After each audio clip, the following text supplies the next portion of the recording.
Buenos días, estimadas y estimados estudiantes. Bienvenidos a la primera clase de la unidad número 3 que lleva por nombre Chile en la primera mitad del siglo XX, en donde se busca que conozcamos y analicemos la situación de nuestro país a principios de aquel siglo, es decir, desde 1900 y poco antes hasta 1950 y poco después, considerando que siempre que estudiamos la historia debemos tener en presente los antecedentes, es decir, lo que ocurrió antes de los acontecimientos que vamos a estudiar, y también considerar las consecuencias, es decir, lo que pasó después de los acontecimientos que estamos estudiando. Como contextualización, general a la situación del país, podemos decir que el Estado chileno está gobernado por una república parlamentaria de características oligárquicas que se va a extender desde 1891 hasta 1925, es decir, 1891 después de la Guerra Civil hasta 1925 cuando entra en vigencia la nueva constitución que va a cambiar el Estado chileno y va a volver a ser un Estado presidencialista. Y nuestro sistema económico va a ser de crecimiento hacia afuera, vamos a exportar solamente materias primas, minerales y algunos cereales. Minerales en un principio la plata, después el salitre y posteriormente el cobre hasta la actualidad.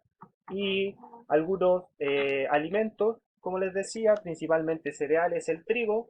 Y ahora que también pasamos nuestra exportación en materias primas, exportamos muchas más frutas y materias primas por doquier.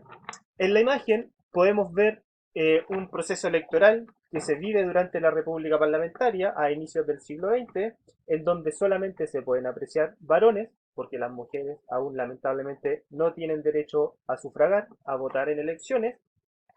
Y abajo podemos ver al presidente Pedro Montt, cuyo mandato se extendió desde 1906 hasta 1910, saliendo del Congreso Nacional en Santiago en aquel entonces, en donde, igual que en la imagen de arriba, solo se pueden apreciar varones, porque como se puede ver, el mundo político y el mundo de lo público está dominado por los varones.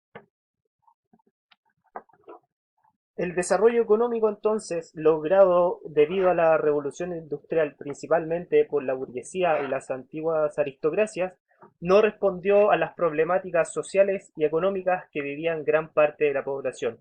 Esto los dejaba en la extrema pobreza y los miles de artesanos y miles de obreros estaban sometidos al sistema capitalista de libre competencia. La cuestión social va a ser el conjunto de problemáticas típicos de las sociedades capitalistas que van a afectar a la mayor parte de la población. ¿Cuáles van a ser estos problemas? La pobreza, el hacinamiento, las enfermedades, etcétera. Una de las figuras más importantes y que jugó un papel crucial fue el doctor Augusto Revoluco, médico psiquiatra y también político, quien vivió desde 1849 hasta 1933, es decir, fue un actor fundamental durante la segunda mitad del siglo XIX y la primera mitad del siglo XX, y quien por medio de publicaciones en revistas y después como político denunció las condiciones de vida en que vivían gran parte de nuestro país. Como podemos ver en la imagen de arriba, ¿no es cierto? Estas mujeres que en un mercado están vendiendo algunos productos. ¿Cuáles eran los problemas que denunciaba la cuestión social? Los problemas de mortalidad infantil, por ejemplo, que de 306 por 1000 morían, es decir, de 1000 niños que nacían, 306 no llegaban a la edad adulta, a la adolescencia, perdón, eh, y la concentración de población, la incapacidad de infraestructura hizo que Chile llegara a 1910 con una población recesiva. ¿Qué quiere decir esto? Que morían más personas de las que nacían y de cada 1000 niños, 300 no llegaban a adolescencia. Ese era el dato que delante estaba tratando de decirle y ahí tuve un pequeño enredo. La crisis social y económica tocaba su punto más bajo, hundiendo en la miseria a millones de chilenos. Como podemos ver, en este conventillo que más adelante vamos a analizar, vivían muchas familias, muchas personas en condiciones de pobreza extrema y que lamentablemente no les permitía poder tener un buen vivir en general. En palabras del historiador Gabriel Salazar, se destruye el capitalismo agrario para poder perpetuar el dominio latifundista en donde la posesión de la tierra está concentrada en un número muy reducido de familias. Es así como, al igual que en la ciudad, en donde el obrero va a trabajar a las fábricas que pertenece a alguna sociedad o a algún propietario, en el campo se perpetúa la dependencia del peón hacia el patrón de fondo, prolongando solamente la extracción de materias primas y no la elaboración de estas manufacturas, como les comentaba anteriormente, lo que hacía que nuestra economía fuera muy inestable y dependiera exclusivamente del mercado internacional, al igual que en la actualidad. Es por eso, queridos estudiantes, en donde radica la importancia que nosotros conozcamos, analicemos y valoremos todos estos acontecimientos, porque nos ayudan a entender los problemas que estamos viviendo en la actualidad y nos pueden ayudar, si nosotros los comprendemos y los analizamos, nos pueden ayudar a construir un país mejor y un país más justo. En cuanto a las problemáticas sociales, se profundiza el comportamiento de libre andar de los varones por el territorio, en búsqueda de alguna actividad que les permitiera generar ingresos. Y entiéndase estas actividades como legales e ilegales, ¿no es cierto? Aquí podemos ver a campesinos y a trabajadores mineros que están cumpliendo sus labores, los campesinos, en este caso en el campo, de caza o trabajando la tierra, y aquí trabajadores de la mina del carbón a finales del siglo XIX. Y aquí podemos ver a don Juan Cáceres, un ladrón de trenes en el norte, y una banda de forajidos, ¿no es cierto?, que fue capturada también a principios del siglo XX, teniendo lamentables consecuencias el caballero que está sentado al medio. En palabras de la historiadora María Angélica Yáñez, los hombres parten a la faena, al salitre o simplemente ya no pueden sostener a las familias si se van. Las mujeres se quedan en los ranchos, en las ciudades o donde sea y mantienen a su familia a través de la venta de cosas, como la imagen que veíamos anteriormente, del trabajo doméstico o en las fábricas. Los niños están en las calles, están en el Mapocho, están en los ríos de cualquier ciudad, recolectando huesos o cualquier cosa que les pudiese permitir pasar el rato. Se produce una inseguridad vital debido a la incapacidad de sustentar a la familia, nos dice la historiadora.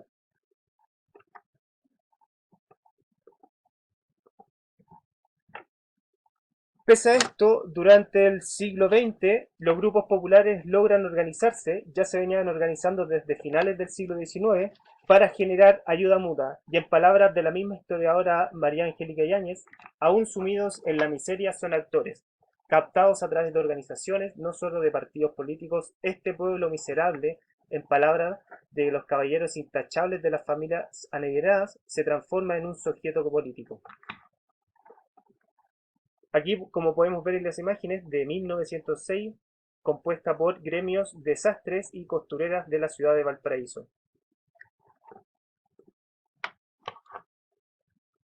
Es así como los problemas relacionados con la cuestión social presionan de alguna manera a los políticos y oligarcas para que el Estado comience a solucionar de alguna manera estos problemas.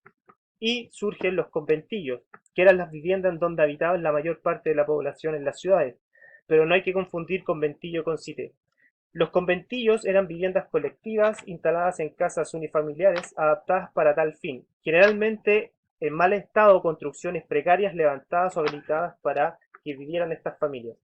Su característica principal era que cada familia disponía de una pieza que daba a un pasillo o a un patio común en el que ocasionalmente existía una fuente de agua y un servicio higiénico colectivo.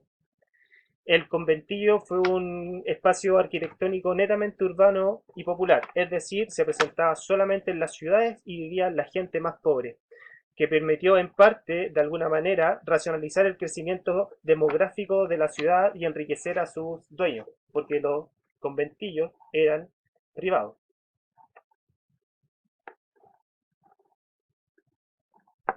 Y en 1931, con la instauración del Código Laboral, por primera vez encontramos una legislación surgida en Chile que tiende a proteger al trabajador, indica Gabriel Salazar.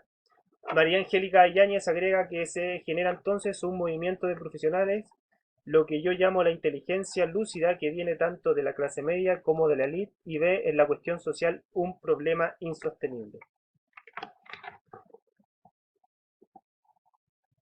La actividad, queridos estudiantes, relacionada con esta clase es que ustedes desarrollen este cuestionario de cuatro preguntas.